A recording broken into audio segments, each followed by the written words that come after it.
আমার এই recipe follow করে যদি রান্না করেন, রান্না হবে ফার্স্ট ক্লাস। আর কিছু টিপস আছে মাঝে, সেগুলো দেখতে পারবেন, ফুল ভিডিও দেখবেন, তাহলে টিপসগুলো জানতে পারবেন। আসসালামু আলাইকুম এভরিওয়ান, মণিমার রান্নাঘরে আপনাদের সবাইকে জানাই প্রাণ ঢালা ভালোবাসা। কেমন আছেন সবাই? আশা করছি সবাই খুব ভালো আছেন। আলহামদুলিল্লাহ, আমরাও খুব ভালো আছি আল্লাহর রহমতে। চলুন তাহলে আমরা পোলাও রান্না শুরু করি। আমি 1 পট চাউল রান্না করব। এই 1 পট চাউল, আপনার এটা হচ্ছে 1 পোয়া চাউল। আপনাদের যদি কম বেশি লাগে তাহলে আপনারা কমিয়ে বাড়িয়ে নিতে পারেন। আমরা 2 জন মানুষ, আমাদের এটাতেই অনেক বেশি হয়ে যাবে। চাউলটা আমি একটু হালকা করে একবার ধুয়ে নিব, নিয়ে ভিজিয়ে রাখবো।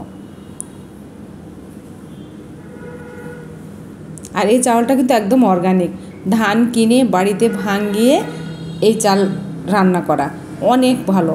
আপনারা যদি এই চাল কিনতে চান তাহলে আমার মণিমার কালেকশন পেজে যেয়ে অর্ডার করতে পারবেন। চাল আধা ঘন্টা ভিজিয়ে রেখে আমি এই যে ধুয়ে নিয়ে আসলাম, পানি ঝরিয়ে নিয়েছি। এবার রান্না শুরু করব। তেল দিলাম 3 টেবিল চামচ, একটা পেঁয়াজ দিলাম মাঝারি সাইজের, দারচিনি দিলাম 3 টুকরা, এলাচ 2 টুকরা, বড় এলাচ একটা, তেজপাতা একটা ছিঁড়ে দিলাম। এখানে কিন্তু কোনো লং ব্যবহার করব না। লং ব্যবহার করলে পোলাওয়ে একটা গন্ধ আসে, সেই গন্ধটা আসবে না। পোলাওয়ের চাউলের যে অরিজিনাল ফ্লেভার সেটা থাকে না।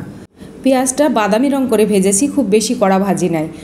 চাউল দিয়ে দিলাম, আদা রসুন বাটা দিয়েছি 2 চা চামচ, আর কাজু কিশমিশ একসাথে বেটে রেখেছিলাম সেটা দিয়ে দিলাম।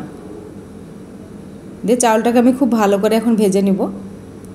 চাউল ভাজার একটা সিস্টেম আছে, যেটা হলো এখন দেখছেন কেমন একটা আঠালো হয়ে আছে। এই আঠালো ভাবটা যখন চলে যাবে তখনই বুঝবেন চাউলটা ভাজা হয়ে গেছে। আমার চাউল ভাজা হয়ে গেছে। আমি এখানে হাফ কেজি পানি দিলাম। এই পটটা আমার হাফ কেজি, যেহেতু চাউল 1 পট। আর এখানে দুধ দিলাম আর একটু। এই চাউলটাতে একটু পানির পরিমাণটা বেশি লাগে। আপনারা সবসময় বুঝে নেবেন যে আপনাদের চাউলের পানিটা কতটুকু লাগে। একবারে কখনো পানি দিতে যাবেন না, পানি একটু বারবারে দিবেন। পোলাওয়ের মধ্যে একটু লেবু দিয়ে দিবেন, তাহলে এই পোলাও কখনো নরম হবে না। আর দুধ দেওয়া হয়েছে, দুধ আর লেবুতে কিন্তু একটা টক দইয়ের কাজ করবে। অনেকে টক দই দেন, কিন্তু আমি দুধ দিয়ে রান্না করি। দুধ দিয়ে রান্না করলে পোলাওটার ফ্লেভারটা খুব সুন্দর হয়, টেস্টও খুব ভালো হয়। স্বাদ অনুযায়ী লবণ দিয়েছি, সেটা আমার কেটে গেছে। ঢাকনা দিয়ে রেখেছিলাম, বলক আসা পর্যন্ত অপেক্ষা করবো। বলক এসে গেছে, এবার একটু নেড়ে চেড়ে দিব। আবারও ঢাকনা দিয়ে ঢেকে রাখলাম। দেখুন পোলাওটা কিন্তু বেশ সেদ্ধ হয়ে আসছে। এখন এই অবস্থায় একটু ভালো করে নেড়ে চেড়ে দিব, যেন চারিদিকে সেদ্ধ হয় ঠিক মতো। একটা গাজর কুচি করে রেখেছিলাম, সেটা এখন দিয়ে দিলাম। একদম শুকনো অবস্থায় দিবেন না, তাহলে গাজরটা শক্ত থাকবে। দেখবেন একটু রস রস থাকবে, সেই অবস্থাতেই গাজর দিয়ে দিবেন। একটু দেখে নিচ্ছি চাউলটা কতটুকু সেদ্ধ হয়েছে। একদম সেদ্ধ হয়ে গেছে।